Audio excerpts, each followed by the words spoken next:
You ever get that feeling that you're just, I don't know, too good for your job? Like you're overqualified, totally underwhelmed, and the whole career path you were sold was kind of a bait and switch? Well, today we're going to dig into that huge hidden tension. We're talking about the too good for your job problem and how it feels like an entire generation got sold a bill of goods. I mean, really think about it. Does that hit a little too close to home?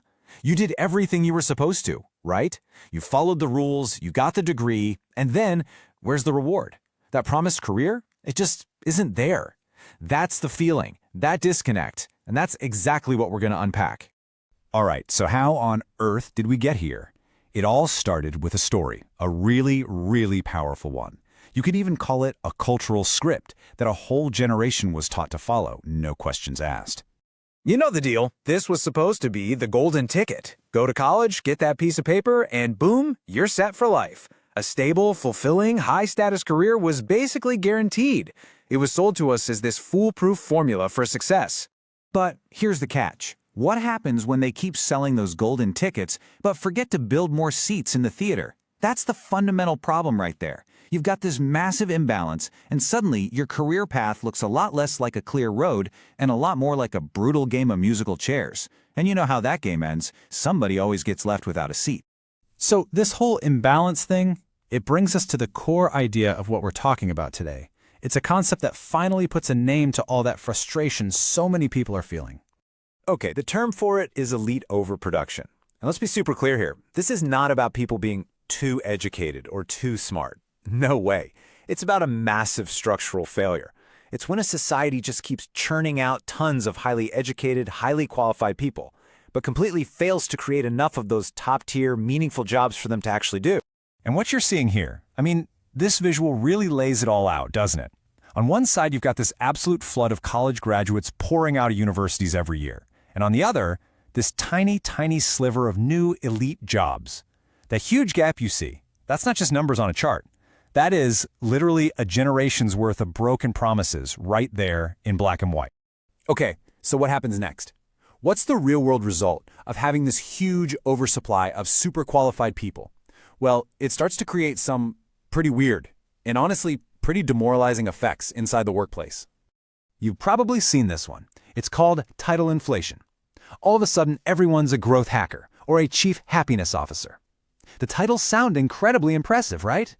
But the actual day-to-day work, it's pretty much the same old mundane stuff. It's basically a trick to give people the feeling of prestige when the substance just isn't there. And this really just captures that huge disconnect perfectly. On one hand, you have the promise, right? The career where you'd make a real impact, get that prestige, climb that corporate ladder. But on the other hand, you've got the reality for so many people. A hamster wheel of pointless tasks, these inflated, meaningless titles, and just that sinking feeling that you're stuck, that you're going absolutely nowhere. Which brings us to the actual definition of a bullshit job. And listen, this isn't just a bad job or a boring job. It's something different. It's a job that is so completely pointless, so unnecessary, that even the person doing it can't justify why it exists. It becomes this whole performance, pretending to be productive, and it just slowly but surely drains your soul. So yeah, this goes way beyond just being an economic problem or some abstract issue with the labor market. There's a real deep and sometimes painful human cost to all of this, and we really need to talk about it. Because at the end of the day, this isn't really about the job at all. It's about the psychological damage, the toll this whole situation takes on a person's mind and spirit. Think about it.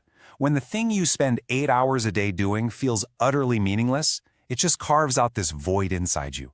It stops being about the paycheck or the title. It becomes something much bigger, a full-blown crisis of purpose, a crisis of who am I and what am I even doing here? And the consequences, they're really severe. You get this deep, gut-wrenching feeling of being scammed. A widespread disillusionment with the entire system starts to set in. And tragically, the source material makes a pretty stark connection between this whole phenomenon and a rise in what sociologists call diseases of despair. We're talking about things like addiction, suicide, things that happen when people just lose all hope. And this quote, wow, it just hits the nail on the head. See, disappointment is one thing. That's when you feel like you failed. But betrayal, that's totally different. That's when you do everything the system asked of you, you play by all the rules, and then the system fails you. And that feeling, That's 1,000 times more corrosive and, frankly, a lot more dangerous. Right. So you can't have this much frustration, this much betrayal, just simmering under the surface of society forever. Eventually, it's going to boil over. So the big question is, where does all that anger and energy actually go? And that brings us to our final point, and honestly, it might be the most important one. This is where that personal crisis of purpose stops being personal. This is where it goes public, it becomes political, and it starts to feel something much, much bigger: societal instability. You can see the progression right here, and it's frighteningly clear. First comes the unfulfilled promise. That leads directly to widespread disillusionment, and that disillusionment, it creates the perfect, fertile ground for massive political instability. This isn't a new idea, by the way. It's a pattern we've seen play out again and again throughout history. And that is the absolute core argument here. History teaches us a very clear lesson. When you have a large group of smart, educated, ambitious people who feel totally blocked and deeply resentful, they don't just go home and complain quietly. They become a powerful, powerful engine for radical and often unpredictable change. And so that is the big question we're all left with, isn't it? When that old promise, the story an entire generation was told, is proven to be a lie, people will go looking for a new story to believe in.